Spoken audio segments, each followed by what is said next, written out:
अगला शासक मीर जाफर बनते हैं। सिराजुद्दौला की मृत्यु के पश्चात पूर्व निर्धारित शर्तों के अनुसार मीर जाफर अगला नवाब नियुक्त हुआ। यह केवल कठपुतली शासक था। वास्तविक सत्ता अंग्रेज के पास में केंद्रित था।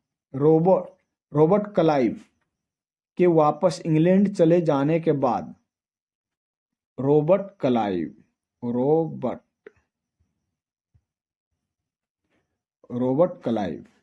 इंग्लैंड चले जाने के बाद कार्यवाहक गवर्नर हॉलवेल के आदेश पर मीर जाफर को नवाब के पद से मुक्त कर दिया। यानी हॉलवेल के आदेश पर मीर जाफर को नवाब के पद से मुक्त कर दिया, क्योंकि अगला शासक जो था मीर कासिम, उन्होंने अंग्रेजों को बहुत सारा सपना दिखाया कि अगर हमें आप शासक बनाते हैं तो हम सब के सब आपके दिशा निर्देश पर चलेंगे और ज़्यादा हम आपको कमाई या इनकम का जरिया बताएंगे। इसी लोभ में हॉलवेल ने मीर जाफर को हटाकर मीर कासिम को वहां का शासक नियुक्त कर दिया और अगला शासक मीर कासिम बंगाल का शासक नियुक्त कर दिया गया।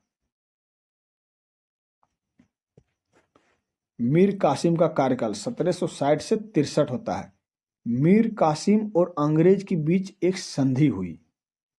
नवाब पद प्राप्ति के पश्चात मीर कासिम बर्धमान, मिदनापुर तथा चटगांव का राजस्व अंग्रेजों को सौंप दिया, यह संधि के अनुसार। फिर सिलहट से चुनाव के व्यापार के लाभ का 50-50% अंग्रेज और नवाब के बीच में बटेगा। तत्कालिक बंगाल की राजधानी मुर्शिदाबाद से मुंगेर परिवर्तित कर दिया, जो बिहार में स्थित है। मीर कासिम को यह आभास हो गया जब तक हम इनके नियंत्रण में रहेंगे तो कोई भी कार्य हम स्वतंत्रता पूर्वक नहीं कर पाएंगे, इसलिए इन्होंने राजधानी मुर्शिदाबाद से मुंगेर स्थानांतरित कर दिया। इसके पहले मुर्शिद कुली खान ने राजधानी ढाका से मुर्शिदाबाद लाया और मीर कासिम ने राजधानी मुर्शिदाबाद से मुंगेर स्थापित किया और मीर कासिम ने मुंगेर जाकर वहाँ बंदूक की फैक्ट्री लगाई, जो आज भी आप देखते होंगे मुंगेर में कई सारे बंदूक की फैक्ट्रियां मौजूद है। वह मीर कासिम का ही देन है और वहाँ कासिम बाजार के नाम से भी विख्यात है।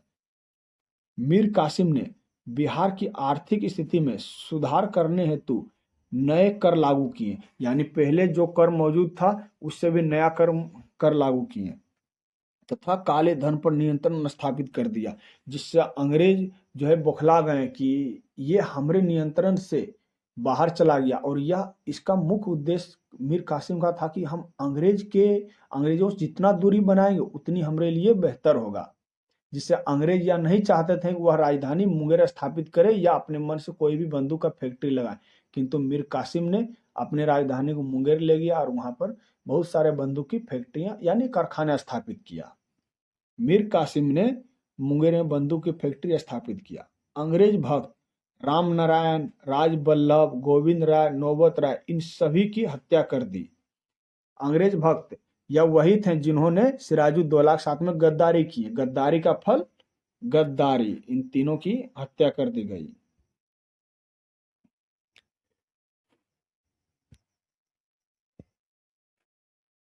यह सब चीजों को देखकर अंग्रेज और मीर कासिम के बीच मतभेद शुरू हो गया।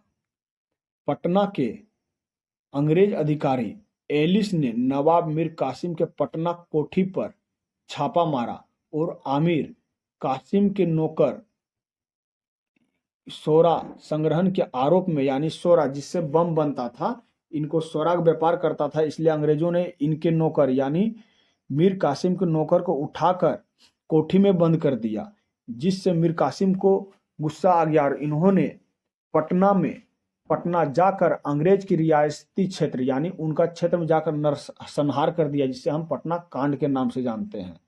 इन चीजों को देख उत्तेजित मीर कासिम पटना पहुंचकर अंग्रेज के रियासी इलाके में घुसकर नरसंहार कर दिया। इसी घटना को हम पटना कांड के नाम से जानते हैं। इसके बाद मीर कासिम इलाहाबाद के किला पहुंचा, जहां पहले से मुगल शासक शाह आलम द्वितीय एवं अवध के नवाब शुजाउद्दौला मौजूद थे और उनको युद्ध करने के लिए प्रेरित किया। इन्होंने आप बीती सारी कहानी बताई और इनसे मदद मांगने के ख्याल से यहाँ पहुंचे। यही आगे चल के बक्सर का युद्ध होता है। बक्सर का युद्ध 22 अक्टूबर 1764 ईस्वी में हो जाता है और बक्सर के युद्ध में हेक्टर मुनरो जो अंग्रेज सेना का सेनापति रहता है, यानी सेना का नेतृत्व करने वाला हेक्टर मुनरो और अंग्रेज सैनिक और भारतीय सैनिक VS अवध के नवाब शुजाउद्दौला एक तरफ, मुगल शासक एक तरफ और मीर कासिम एक तरफ एकजुट होकर एक दूसरे में युद्ध हुआ, जिसे हम बक्सर का युद्ध 22 अक्टूबर 1764 ईस्वी में हुआ, इसके नाम से हम जानते हैं। इस युद्ध से पूर्व ही बड़ी संख्या में भारतीय सैनिक अंग्रेज का दल छोड़कर भारतीय सैनिक के नाम से शामिल हो गए, यानी किसके पक्ष में? मीर कासिम के पक्ष में। फिर भी अंग्रेज के पास में ऑटोमेटिक हथियार थे ना भाई।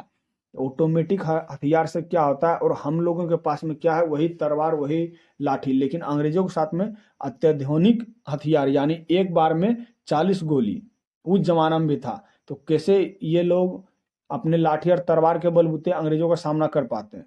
जिसके कारण मुगल शासक शाह आलम द्वितीय यह जो है आत्मसमर्पण कर दिए और मीर कासिम भाग खड़े हुए। एकमात्र अवध का शासक शुजाउद्दीन दौला ने युद्ध भूमि पर डट के लड़ते रहे। बाद में इन्होंने भी आत्मसमर्पण कर दिया। इस युद्ध के बीच मुगल शासक शाह आलम द्वितीय अंग्रेज के पक्ष में हो गए। शाह आलम द्वितीय यानी मुगल शासक तथा आमिर कासिम युद्ध से भाग निकले। मीर कासिम युद्ध से भाग निकले। 1777 में दिल्ली में एक भिखारी के भेष में दिल्ली में मृत पाया गया मीर कासिम। बक्सर युद्ध में भारतीय पक्ष से सिर्फ अवध का नवाब शुजाउद्दौला युद्ध किया। अंत में यह भी आत्मसमर्पण कर दिया। पर्सी ब्राउन यानी बक्सर की हार ने भारत को 2 वर्षों तक गुलामी की जंजीर में धकेल दिया। यानी प्लासी के युद्ध से अंग्रेजों को बंगाल, बिहार, उड़ीसा की जागीर तो प्राप्त हुई ही, स्थिरता तो प्राप्त हुई, लेकिन बक्सर की हार ने यह तय कर दिया भारत अब गुलाम की ओर 200 वर्षों की गुलामी की जंजीर में धकेल दिया गया। बक्सर की हार के बाद अंग्रेज का शासन और ज्यादा बढ़ गया। यानी अंग्रेज को और ज्यादा स्थिरता किसमें प्राप्त हुई? बक्सर के युद्ध में। इससे अंग्रेज की स्थिरता प्राप्त हुई प्लासी के युद्ध में। मीर जाफर पुनः मीर कासिम के बाद पुनः मीर जाफर को ही बंगाल का शासक नियुक्त कर दिया। 1763-65 तक पुनः मीर जाफर को बंगाल का नवाब नियुक्त किया गया। इस कार्यकाल में मीर जाफर ने अंग्रेजों को पूर्णतः कर मुक्त कर दिया। अंग्रेज अब सिर्फ नमक के व्यापार पर ही टैक्स देते थे। फिर मीर जाफर की मृत्यु के बाद बंगाल का अंतिम नवाब मुबारक उद्दौला बनते हैं। उसके बाद यहाँ का शासन रॉबर्ट क्लाइव के बाद वॉरेन हेस्टिंग्स का कार्यकाल आता है, जिन्होंने बंगाल के शासक पद को समाप्त कर दिया।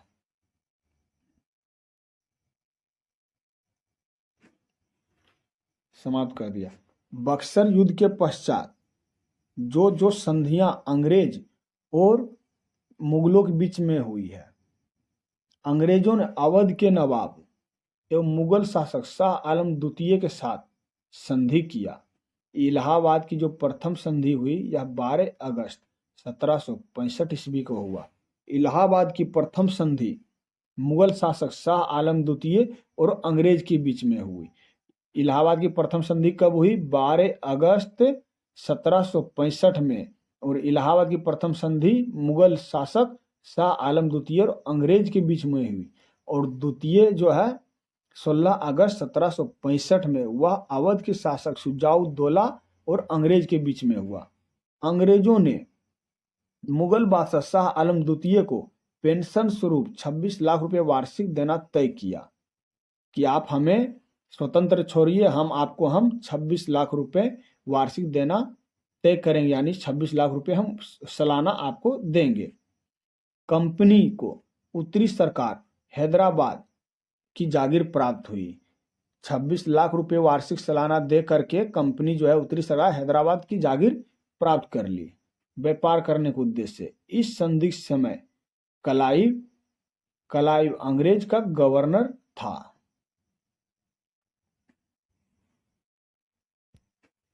इलाहाबाद की दूसरी संधि 16 अगस्त 1765 में अवध के नवाब शुजाउद्दौला और अंग्रेज के बीच में हुआ। इस युद्ध की क्षतिपूर्ति हेतु 50 लाख रुपए प्राप्त हुआ। यानी इस युद्ध की क्षतिपूर्ति के लिए शुजाउद्दौला को 50 लाख रुपए का जुर्माना लगा और चुनार किले पर अंग्रेज का अधिकार होगा। अवध के साथ कर मुक्त व्यापार की अनुमति प्राप्त किया। किससे? शुजाउद्दौला से। अवध को वह आक्रमण से बचाने के लिए जिम्मेदारी अंग्रेज ने लिया। दरबार में एक अंग्रेज रेजिमेंट तथा राजधानी में एक सैनिक टुकड़ी नियुक्त किया। घुमा फिरा के बात करें तो युद्ध किसी और का और हरजाना किसी और को लगा है। शुजाउद्दौला जो मीर कासिम के कहने पर युद्ध में उतरे और यह अंतिम समय तक युद्ध करते रहे। युद्ध में क्षतिपूर्ति हेतु 50 लाख रुपए अंग्रेज के द्वारा इन पर जुर्माना भी लगाया गया, प्लस चुनार पर अंग्रेजों का अधिकार भी हो गया और अवध के साथ कर मुक्त व्यापार की अनुमति भी प्राप्त हुई। बक्सर युद्ध के बाद अवध को वह आक्रमण से बचाने के लिए, यानी अवध पर यदि कोई भी आक्रमण करता है तो उसे पहले अंग्रेज से युद्ध की करना होगा। दरबार में एक अंग्रेज रेजिमेंट भी स्थापित किया अवध में और राजधानी में एक सैनिक टुकड़ी भी स्थापित किया। द्वैध शासन का जनक के रूप में हम लियोकार्टियस को जानते हैं और बंगाल में द्वैध शासन लगाने वाला शासक